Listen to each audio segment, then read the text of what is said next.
Hello and welcome to Eunice at Home. I'm Eunice and today I'm bringing scratch art back. So I'm currently looking for some wall art ideas for our bathroom makeover, and I wanted to play around a little and try duping a luxurious piece with my own twist on it. I found these pieces on the McGee Co shop and I think these are so beautiful. They've got a very effortless and lived-in look. I love how the background color is washed out in some areas and the lines aren't super crisp. So I wanted to try recreating something like it. This is super easy and affordable to do at home. You can get really creative with the colors, as you'll see. So if you're interested, then keep on watching. For this project, you're going to need watercolor paper, watercolor paint, acrylic paint, and a wooden skewer stick or a toothpick. So the prints that I'm using as inspiration are not scratch art themselves, but I thought that making this a scratch art would really help to create a very similar look and texture. We're going to start off by watercoloring the paper with the bottom base color. So this is going to be the color that will show when you scratch. And you can go solid, do an ombre, a rainbow, whatever your heart desires. I think it would be so cool to also do complementary colors with maybe an orange base and a pastel-y blue top. I decided to go neutral as I was just testing this out and painted a dark brownish black. I intentionally left some areas more brown and other areas more pigmented than others, and I felt like this way there will be a variety of tones that will show through when we're doing the scratch art. Watercolor is the perfect medium for this bottom base because it's going to get absorbed by the paper and dry very quickly. Here I'm adding a second coat to deepen that black. As we let the watercolor dry, we're going to go ahead and create the top layer of our scratch art with acrylic paint.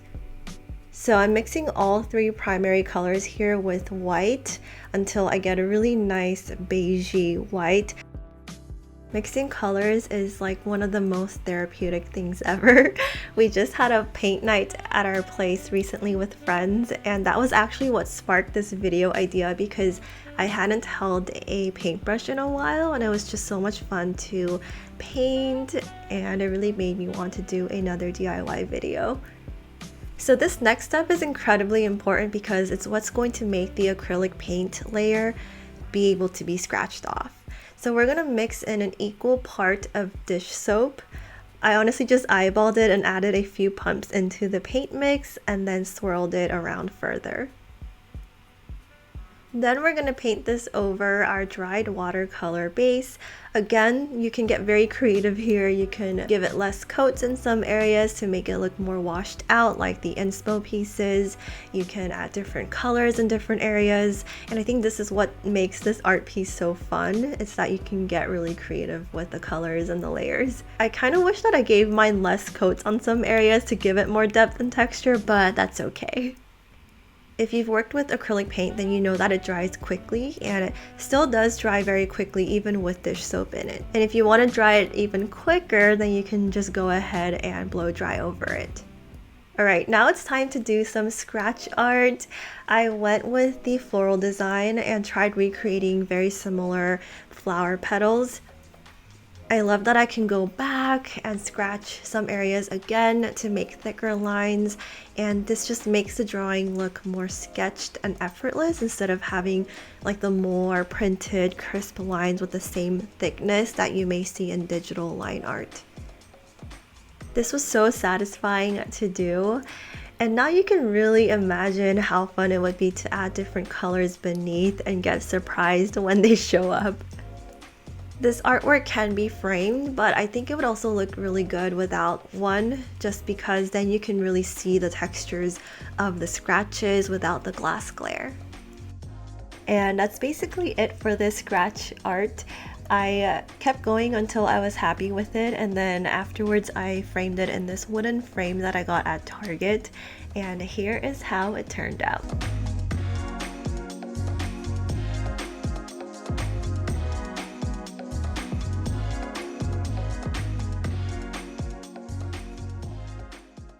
If you made it this far, give me a little flower emoji down below and let me know what you thought about this DIY wall art idea.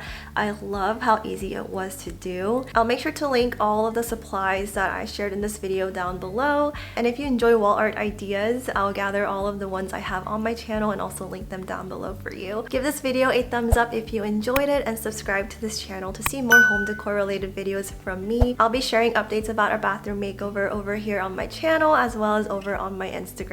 So stay tuned, and as always, thank you so much for watching. I'll see you in my next one.